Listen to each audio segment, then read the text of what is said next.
who reads guidelines, by the way? These documents that are like super, super long. Like I'm the first one who like literally does not. I think guidelines in general are overrated. They should be very simple, very slim, cover the basics and the bare minimum, and the rest should be left for a great design team to work on.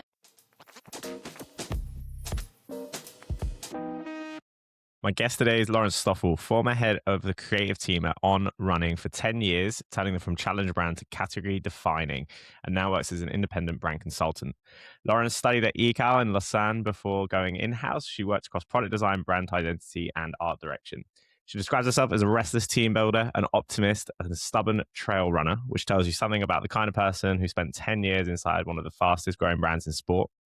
Today's episode, we discuss her journey, thoughts on brand guidelines, why brand culture cannot be manufactured, and takeaways on what she's learned working over a decade in branding. Very excited to delve into this episode and just talk about branding, your experience. Always lovely to see you, always lovely to have a chat. So thank you very much for joining me.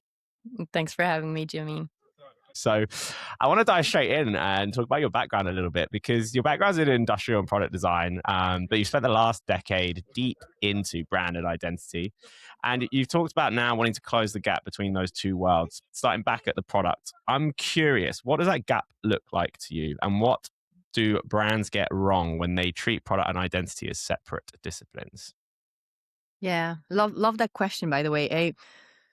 So studying industrial design, I think, really made me aware, or if you have to, as an industrial design student, and I think it's the same for product design, digital product design, you kind of have to piggyback on existing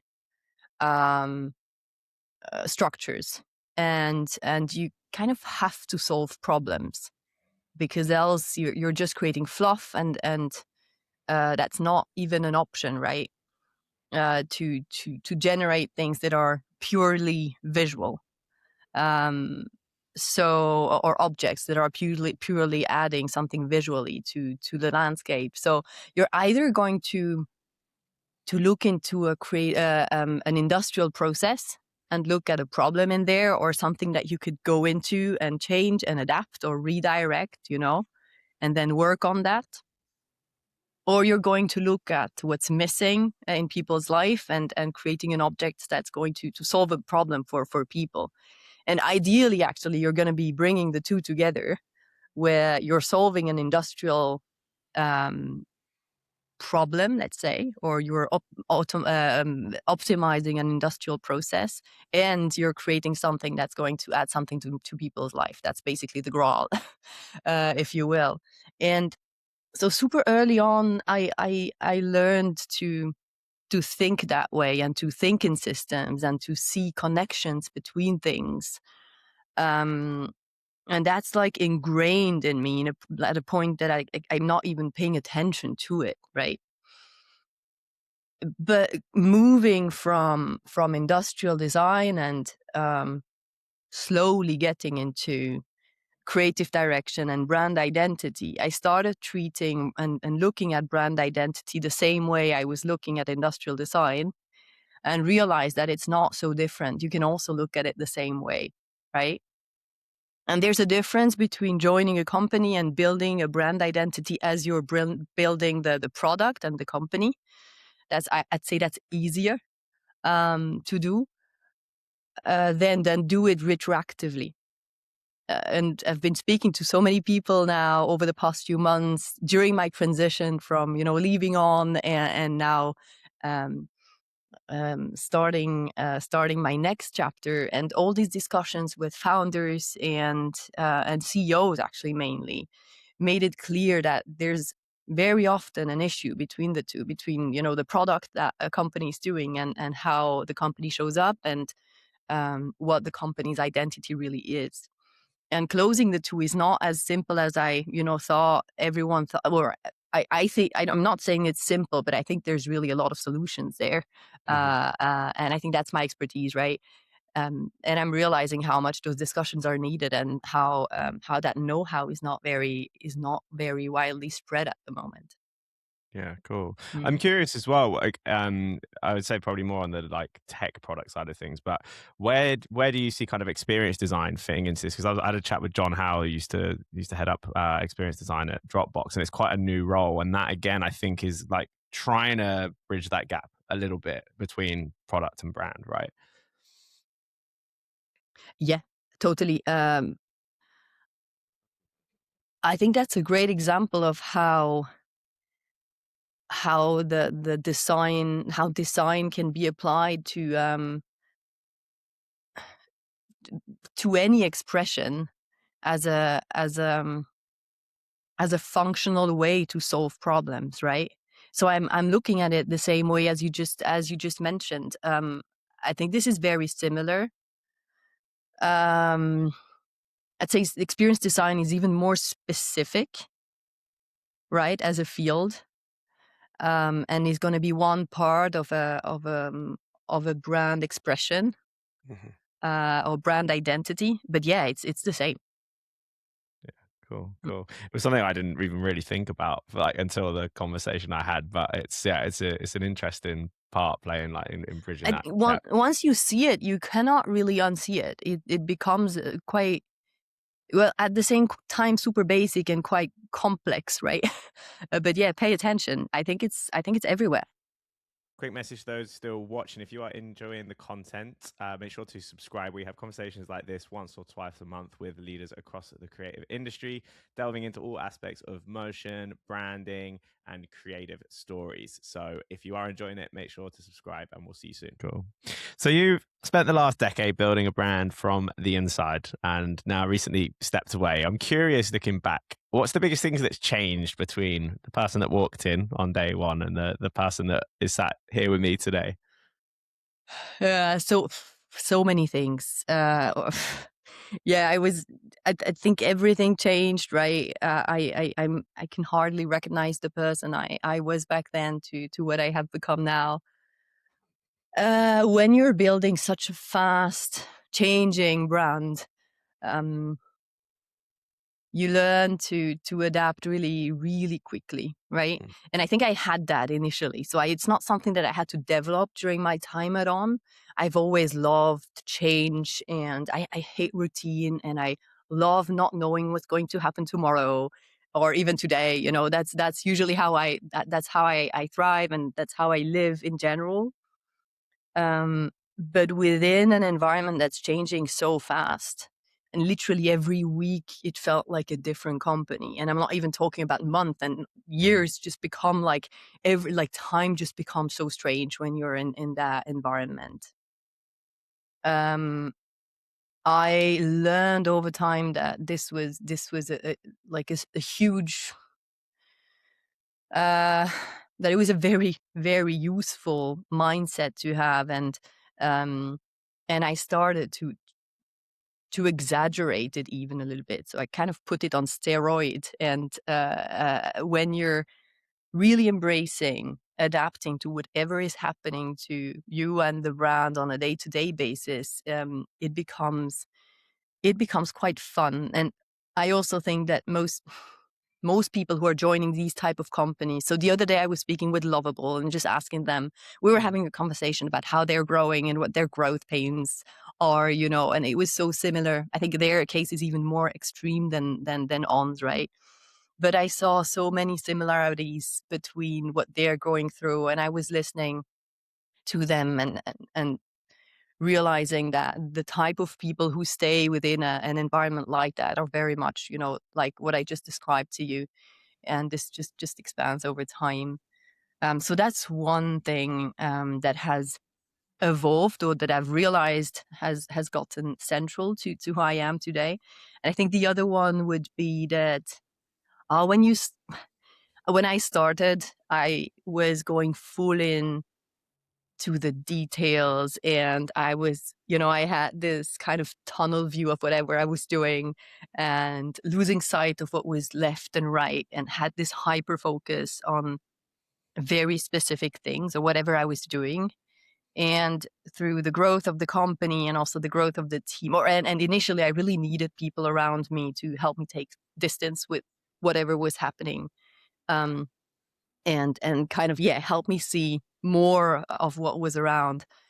And over time, I became that person who is able to have so much more distance to whatever is happening, and can steer and can help the team achieve that. So yeah, I think that's the other bit that today I think I would be very proud of, if I were looking at myself now through the eyes of the person I was when I started, because that's something that you kind of learn only through experience. I don't think this is something you can kind of decide to learn and, okay, I'm going to take distance with whatever is happening and so on. That's really something you kind of have to go through and live. And what's your favorite part? Is it those early days, the sporadicness, or is it working within something that's a bit more locked in, a little bit more of a clear direction, or is it a mixture of both? Do you like each for their own parts? Which part of the early days I loved the most, you mean? Yeah, just like when you're working, say, like you said, when things are changing so much and maybe guidelines aren't super locked in. Like, do you prefer working with brands when they're at that phase, figuring things out, or do you like it when it's kind of like established and you kind of have a bit more steer and maybe things are a little bit more organized? I'm curious, like, what you find most exciting. Well, obviously the first version, right? When everything's possible, when you can experiment so much, and when you can um, ideally co-define um, what and who the brand is, and at the same time define the systems, um, or guidelines, even though I'm not a fan of guidelines at all. Hmm. And yeah, joining something that has already established rules. I mean, the only way I would do that would be to be able to break those rules, right? So I think a lot of designers are the same, though. No. Yeah, yeah, that makes sense. No, we're definitely the same. We love it. We can fuck things up a little bit and Well, try different stuff. Leads really nicely actually into the next question. Speaking of guidelines and experimenting, from where you sit, I think like there's a lot of brands that will just kind of see that they need, like they think that they need guidelines super early. We need to figure out what this brand is like from the get go. Have this established. What do you think a brand loses when it locks itself down too fast? And like, what point do you think structure kind of stops hurting and then actually starts helping? Because there's obviously a change point, right, where it hmm. is kind of more needed. But yeah, I'm curious for like the brands that rush into it a little bit. What do you think they lose out on? Yeah, it really depends on the brand and what the brand needs, right? I had two completely opposite experiences in my career. So the first one was I basically joined the Matrix. I basically joined the living Swiss graphic design grid. So when I was working at Freitag, the founders built a company based on system. Like it's one big system, and it applies to the paper people used to write, in the company, to the website, to um, the store's architecture, literally architecture, and how the store is built, and the furniture, to how the founders live. It's like it's absolutely everything. The furniture, we worked on the furniture that we were working on as employees, and obviously also that applies to guidelines, but they're very slim, because I think there's a difference between guidelines and systems. And there, both are kind of interlaced, and I think that's great because you can keep then the guidelines. Like, just the guidelines become like a logical effect, or a functional extension of a system. I think that's the best case, even though they pushed it quite far, if not too far, right? But that was incredible to go through an experience like that so early in my career. And I was working with one of the founders really closely. Was one of my first experiences, which was incredible, right? I really understood how you can, through design, how you can shape a company, and also what value it adds to a full company. So there we had much more space to, or at least it was very clear what the playgrounds were. We knew, okay, this is the part that it's never going to change, because this is how the company has been built, and the logo is going to, you know, be applied in this and that way, be it on product or, you know, in a physical space and so on. But we had very, very clear spaces of experimentation, which were incredibly fun. I think we were able to push that even further, than than than if we hadn't had like a very kind of rigid system. And the other experience has been building guidelines as we were building the company, like on, and that gave us so much space to explore and to try things out, and to have like a live feedback on what we were doing, which was incredible as well, right? And I joined both companies at very different times. So in both cases, the guidelines are hyper simple. And who reads guidelines, by the way? These documents that are like super, super long, and you're just like, who goes? Do you do it? Do you read them? Uh, Do you I'm not like? on the design team, so fortunately not. True. Okay, but you might need to know still. But it's like I'm the first one who like literally does not. I'll quickly have a look just to understand how a brand thinks, probably. Yeah. Which is way more important than the actual guide. It's great to have guidelines when you're growing and when you need to have like a unified image across the globe, and you have different teams, which happen at On. What's super important to have, to have a unified version of what we would look like in China, or what we would look like in Kenya, and so on. So that's that's that's clear. But I think guidelines in general are overrated. They should be very simple, very slim, cover the basics, and the bare minimum, and the rest should be left for a great design team to work on. And if you have a great design team in house, um, then your guidelines, you can afford to have very simple guidelines and let the team make the right choices and make them evolve as well. Yeah, yeah, I love that. I think there's definitely like a line to balance. Like we work on a lot of like big brand projects, and sometimes, more often than not, a lot of the larger brands can be very, very, very strict. Or if it's like a corporate brand, for example, which kind of understand to an extent, but then the ones like, I mean, one that kind of comes to mind recently, we've been working on a project with KFC, and obviously KFC, a big brand, and have their guidelines, but there's a lot of flex and there's a lot of Mm, play, and mm. we've been given a lot of room to just really kind of like push boundaries and try different stuff and experiment. And I think that it's led to some amazing work that still feels on brand. So yeah, I agree with you there. I think like having the flex and like not having too much rigidity. Yeah, you can do some way cooler stuff. Yeah, I suppose. And then, right, like when I'm having these type of conversations with people who are building brands now, or in the process of transformation, my question is usually what do they need, or how much freedom can they afford to have? Hmm? And Yeah, that dictates the amount of rules that need to be made for that specific company. And yeah, if you don't have an internal design team, if you're working mainly with agencies and so on, it becomes a very different discussion. If you have, agencies that you work with regularly, you can be much more relaxed. It's about the trust, I think, that you can have in your external partners. yeah, yeah, Mm. absolutely, absolutely. So talk about motion a little bit. I'd love to just ask a few questions around this. Obviously, working with a big sports brand, sports all about movement. I think motion's probably become, very central to how you think about brand expression. And I also know you've obviously worked on some kind of event spaces, installation stuff in the past. I'm curious, like when working with motion in those kind of areas, in the physical spaces, installations, exhibitions, whatever it may be, retail environments.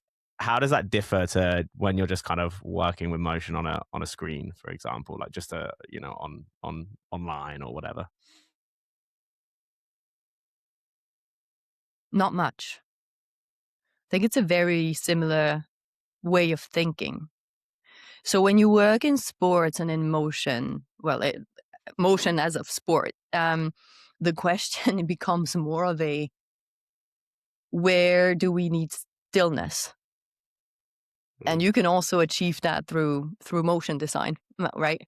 Um, when everything's moving, when athletes are moving, when people are moving in an exhibition, when or an event or whatever, um, where do you want people to put their focus on? Because everything is kind of going to be moving around them.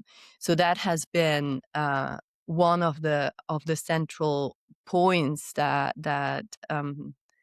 I and that we've been focusing on, right? Where do you build these islands of focus? And when everything else is moving, you need to do the exact opposite to attract people's attention Mhm. and play with slowness, and or change of speed and so on, has been key there. But I don't think that the question is different from screen to event, to experience. I think the logic is the same. Mhm. Mm. Yeah, figuring out that space when it needs to breathe. I think, Mm, mm. yeah, I agree with you. I think it's even more important when designing for events and physical spaces for sure, because it could just be And too much. it can, yeah, exactly. It can be too much. It can be very overwhelming, and it needs to have a function, right? So if the function is to slow things down, that's a great way to justify it. Yeah. If it's just to add more motion or more movement, then it doesn't. It's just added visual noise, Mhm. which no one wants, right?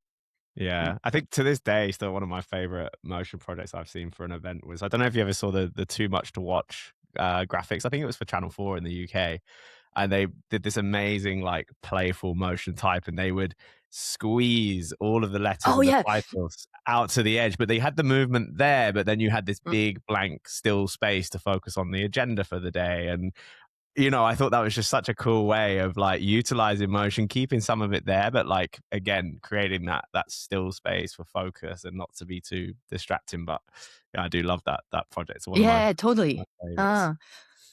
No, yeah, yeah. And when you were talking about like before that, I even thought, I mean, it's not motion design, it's actually the opposite. But if you watch how brands are treating design on their fastest products, worn by athletes Hmm. on like sprints or marathon distance and so on. Also, yeah, pay attention to how that's solved as well, because this is exactly what's happening as well. Like, where do you want people's attention when when everything is actually too much, right? You've got a stadium, you've got like 20 runners at the same time, you've got the cameras and everything. How do you grab people's attention? How do you make sure that the brand is recognizable? I think this is fascinating just to watch and to observe, um, as a designer, whether you're a motion designer or not. Cool. Yeah, totally agree. I'm curious. I want to talk about in-house teams a little bit. I think a lot of in-house teams can be very detail obsessed, detail oriented. They're very close to the brand, I would say, in that sense, and can maybe create a bit of a friction or a struggle to work with external partners. I'm curious, what does an ideal creative partner look like to you? And where do you find that most agencies fall short, especially on like detail sensitive work like motion, where it can be going too far or something like that? I'm curious. I the common I think what's commonly underestimated by agencies is how much an internal design team or how much an internal team has going on, next to whatever they're working on. Um, and by the time the brief is written and handed over, uh, so many. I'm sure agencies know that, but being really in house, you kind of get the amount of things that are also happening in internal teams' lives, right? And so much can change in so little time. And the best output I've usually gotten out of working with agencies, even if it was relatively rare, in my whole kind of career so far, I've had several experiences, but it's not like on specifically was working constantly with agencies for everything. It was quite the opposite, and before that as well. So the best agencies know that whatever is being written on that brief might not be the expression of the actual problem, and they are very good at questioning whether it is or not, and they're very good at helping the team um, um, articulate with them what the actual problem is, and then suggest solutions to that, which is, the wide picture. So it's not like detail oriented work like the one you were describing, but I think this is central, because once you solve that, usually the details kind of flow. If you're working with a great agency, Mhm, this is not something you need to be that much involved with. mhm, mhm, My experience so far has been that if you're talking about details with great partners, the problem might probably well, the problem might be somewhere else, further up the line, right? Um, because normally you have to be able to trust the partners to make the right choices, and designers to make the right choices as well, especially when it comes to details. So, off the back of that, what questions do you see the best agencies answer? How do they challenge that brief? Like, what are the questions that they might come to you with? I think they're usually highly strategic thinkers, right? They understand the value of design. They understand that an expression of a campaign is actually something much, much, much bigger than the end result. So those type of discussions, or those type of topics, are going to generate very specific questions about what's the pain point, right? Um, and sometimes those questions aren't necessarily directly related to the brief itself, but are wider discussions about the brand. Mhm. They're trying to understand more than what's written on there, or they're trying to understand what's not on there. Yeah. I can imagine that's quite a common problem as well for like internal studios for brands, like because you're so locked up in it and you're so in the day to day that maybe you're not seeing, like you said, certain issues, certain problems, maybe not getting it right. Do you think that's like something that brands in general maybe face and they can kind of unlock a little bit more by working, collaborating with agencies that will challenge and question?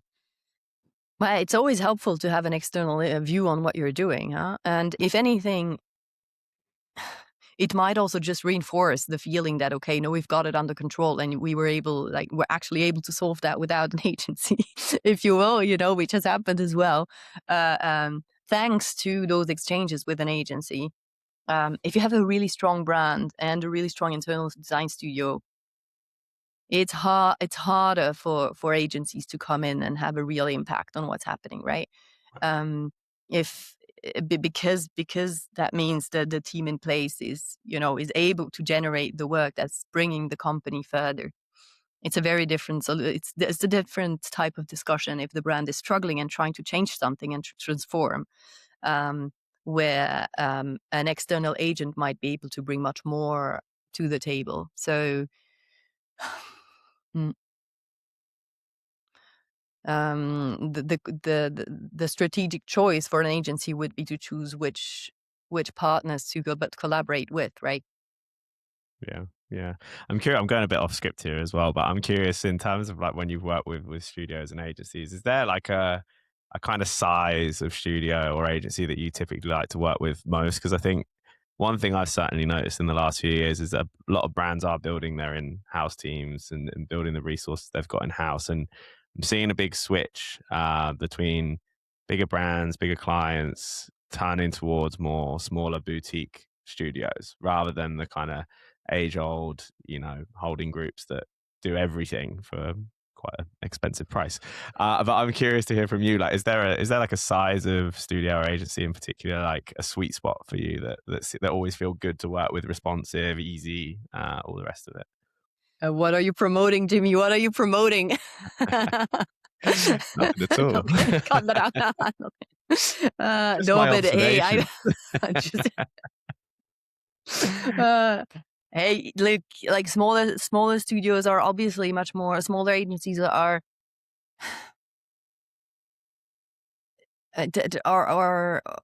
usually uh, much more interesting to work with, right? There's several factors that are influencing that, and obviously it's hard to generalize because there's incredible people working in bigger agencies, which are obviously bringing a specific energy to the table and so on. But a smaller studio will be able to adapt so much faster to whatever is happening. Also, they're probably going to hand pick who they choose to keep in house and who they choose to keep working with, right? They Yeah, there's also a different level of human exchange that's quite basic but also quite important. Hmm. And because the landscape is so competitive right now, the agencies, independent agencies that are remaining, if I can say it like that, are incredible currently. So smaller teams tend to be much easier to work with, has been my experience. But yeah, it's obviously depending on the people. Yeah, for sure. Love that answer. I want to talk about culture a little bit because I think that brand culture, this is something that we hear a lot nowadays, building a brand culture, building a following, building ambassadors, I suppose some people might call them. But I wanted to tell a little anecdote of when I was in Liverpool a few years ago. I was very surprised by quite how much. I mean, I see it on people's feeds quite a lot, but in Liverpool there was a lot of it from kind of the full kits head to toe. And after that, I saw a documentary story of some shoplifting that was going on. Kids in Liverpool kind of stealing on because it was an expensive item. It was a bit of a badge of honor, and then it started showing up at football games. And that's something that it's culture, but it's not something that you can engineer. You're obviously not going to go and tell a load of people to go out and and steal some items. I'm curious when it comes to brand culture, when brands talk about building a culture, how much of it do you think is actually possible to shape and influence, and how much of it is more just down to luck? Great story. Yeah,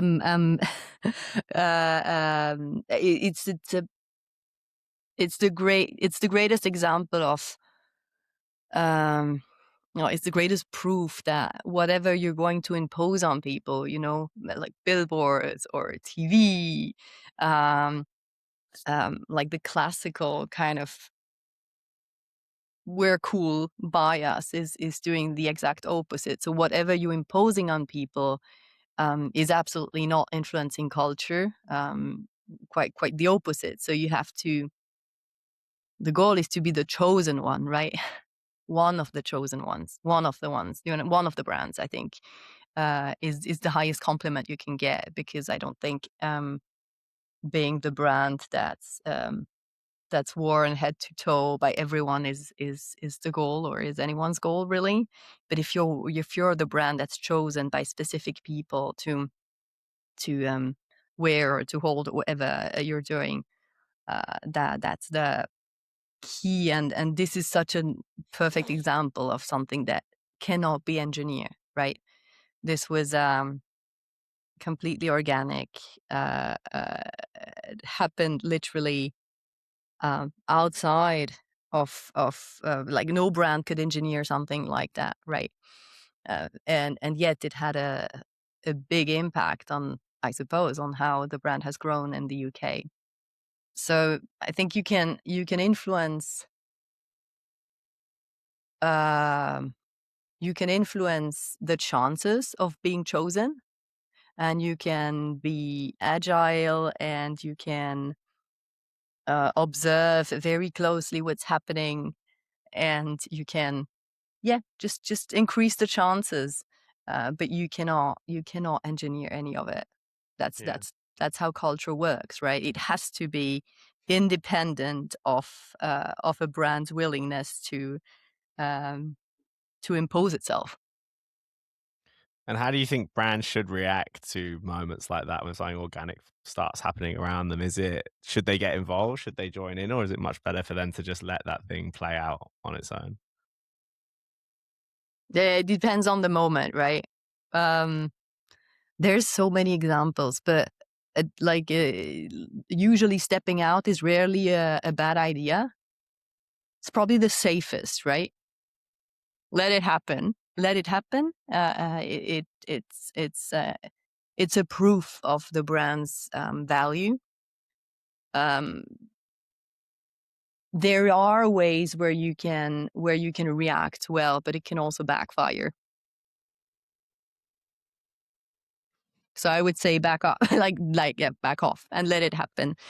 It Okay. would be my general advice, especially if it's unexpected. It has so much weight if there's Mhm. something surprising and unexpected in whatever's happening. Yeah, cool. Okay, love that. I want to talk a little bit more about sports since you've got a big bank of knowledge in sports and branding, and I want to be bring up a little bit controversially Nike. God, I just said Nike. Then I always say Nike as a British person. I said Nike. Uh, they've obviously had a bit of a rough run recently, particularly with the recent UK marathon, park run work. I think one that I kept seeing was you didn't come all this way for a walk in the park, which was getting a lot of negative traction, at least on my LinkedIn feed and a lot of my Instagram as well. I'm curious in your read on how big sports brands are navigating cultural messaging right now, speaking of culture, and where do you think the line sits between brave and just straight up tone deaf? Mm. So to our earlier point, whatever is happening on billboards, I think is having a minimal impact on culture. By the way, Hmm. uh, it might influence brand perception in general, uh, brand building as well, but culturally, I think very little. Hmm. If anything, if there's a controversy, sorry, um, probably is going to help. I thought that example, like Nike's example, is great. I I think it was a good expression of what the brand stands for, right? It's quite exclusive. We can debate whether it was subtle enough or not. I think that's the line. You can still share the same message and say it in different ways. But I think they were true to who they are and what they stand for. It's about winning, right? So why would they start sharing like an inclusive um, message and kind of kill what they stand for? Especially now, I think it's good that they are kind of keeping the differentiation that they've always had and that they're holding. But yeah, we can then debate whether it was the right way to express it or not.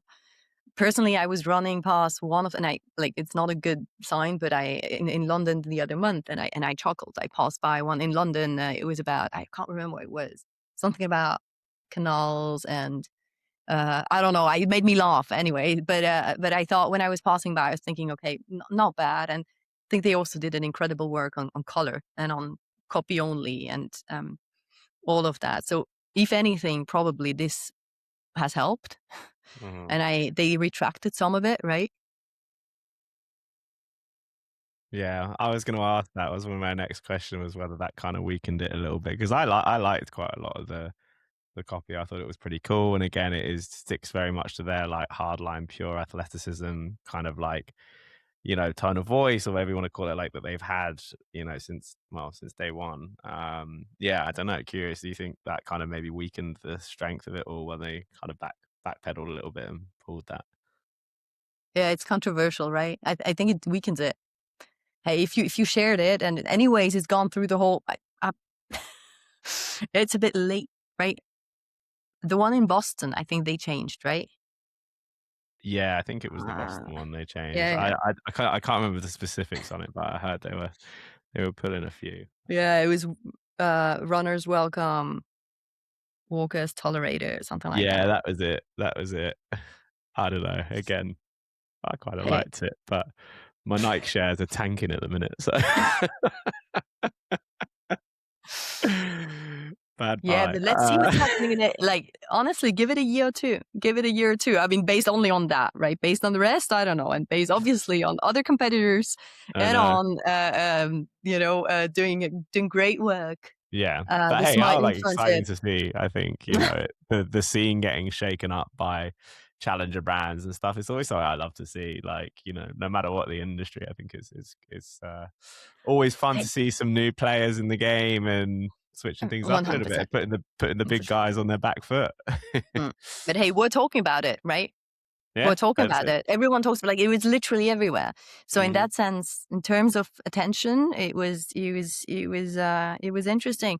And what happened years ago, Balenciaga had this massive scandal, right? Because they had like there was a kid's story, and I don't know if you read what Yep. happened. Nothing. Like the brand, like where's the brand today? Hmm. Wonderful, right? Hmm. So it's if you give it some time, I mean, it's very basic, but controversies are rarely backfiring. It has to be like Hmm. really, really, really bad. And the Balenciaga was really bad back then, Hmm. right? Hmm. So I don't think that all that Nike talking about walkers tolerated Yeah. is going to influence the brand in a negative way over time. So if it's going backwards, it's not because of that. And I Yeah. personally thought it made sense for the brand. Yeah, it's almost like the 24-hour news cycle as well, right? Like there's so much content that's just being driven and so many marketing campaigns. Like you make one little fuck up, something like it's going to be, as long as it's not like anything crazy, crazy bad, like most of the time it's going to be forgotten in 4 to 6 months or so, I would imagine. Um, so talking about stepping away after a decade of in-house, I kind of asked this question earlier, but I'm curious what was the biggest thing you learned about building a brand that you wish you had known from the start? Mm. It's a difficult one because I'm not sure I have the distance yet to really be able to answer that. But when I was I was speaking with Decal and with business schools. I'm having chats with business schools right now and art schools about uh, what I could bring to the table and what interventions I could be doing there. And I realized that I never learned early on in my career, but also not in my studies, how to properly negotiate something. And by that, I don't mean like trying to get the best out of the other side. Like negotiating is basically generating a win-win on both sides, right? And making the win-win visible. So having a discussion where the other hand side understands that they are having a great output and you're having a great output. And so many designers are incredibly bad at that, right? We try so often to justify choices, um, forgetting about the value that we're bringing to the table, the value of design, and focus on things that cannot be discussed with people who are not coming from a design background, right? So I think obviously you need to be great at craft. You need to be great at storytelling. Ideally, you have those two things, but that's not enough because storytelling is still not going to justify what you're bringing, what problem you're solving. And back to the initial discussion we were having about my obsession with solving problems coming from product design and so on. Um, Once you learn how to articulate that, and I've had discussions with so many designers presenting their work, and you just lose kind of except if if you're facing an amazing person in front of you who is going to articulate it or who's going to recognize it for you, which unfortunately is rarely the case, right? You're going to have to do that job, right? And learning how to negotiate, whether you're independent, or whether you're working in an agency, or whether you're working in-house, and you also obviously need to sell your ideas, Hmm. not through justifying the craft and the quality of the craft and, all these wonderful things, but by explaining really what Hmm. you're what you're generating as a win for the other hand side, and also saying what yours um, is something I wish I had learned early on. Yeah, that's cool. It's interesting you say that as well, actually. That's just kind of like sparked in my mind now because when we did the episode with John Howe, who's more in product, he was telling us about his technique that he has now to get buy-in from different teams because he works in-house, and like the tactics that he uses to slowly build up trust with this team and this team and this team to be able to then put ideas forward, and like the trust is there from what's been built. So when he wants to put an idea forward and get it across the line, he's done all this pre-work for it to make it so much easier. So it's interested to hear that negotiation side of things yeah, is a big one for you too. Yeah, if you either don't have the time to do all the pre-work, or if you're in this discussion that you weren't able to prepare, if you're like facing, changes or anything that's happening that you weren't planning, knowing how to negotiate well is a superpower, really. Yeah. And Yeah. knowing the value of design, really being able to say, this is exactly what this is going to bring to your company, right? Or this is exactly what's going to bring to whatever is happening. You can always express the value of whatever you're doing. It's just Mhm. it's just a game changer. And I think that this will change one day, pretty soon. It's already happening. So yeah, but great that he has some good techniques.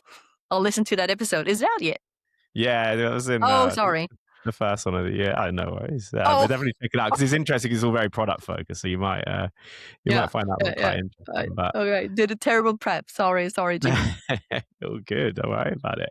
I feel like I have a lot to learn from you, and I am very excited. We might be hanging out next week. Fingers crossed at D&AD, potentially, Potentially, yep, yep, yep. Yeah, potentially, we'll try, we'll potentially try. in Cannes. I'm trying to just like Potentially in Cannes, nudge like you my into final going along boss. to the events that I'm that I'm going to, so we can hang out. Cannes is. I've always said never, never, absolutely never. Uh, yeah, it's my final boss. Me and the Collins team just hard selling you on coming along to their event. I think. Yeah, yeah, I'm hearing loads of positive things about it, so I might go. But yeah, it's Well, probably going to be very pointed, very selective. if neither of those paradigms for sure, which Yeah, very very excited for.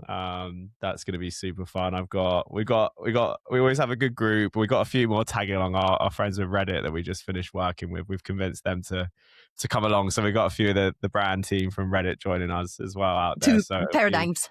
yeah, to Paradigms. Okay. So yeah, lots of exciting people again to be meeting. So I'm really looking forward to seeing you out there. But yeah, just want to say a big thank you again for your time. Been looking forward to getting this one on, and it's always lovely to chat with you. And I'm sure we will be talking again very soon. But yeah, big thanks to joining today, and best of luck with the future moves. I'm excited. I'm going to have my eyes widely peeled all over your LinkedIn to see Yeah, what's coming up next. And yeah, can't wait to see what you do. yeah, it's gonna be yeah. It's probably gonna be a bit surprising. Like I like to live, right? And it's yeah, it's almost there. So uh, more soon, right? But thanks a lot, Jimmy. It's been a pleasure. Thank you so much. Can't wait.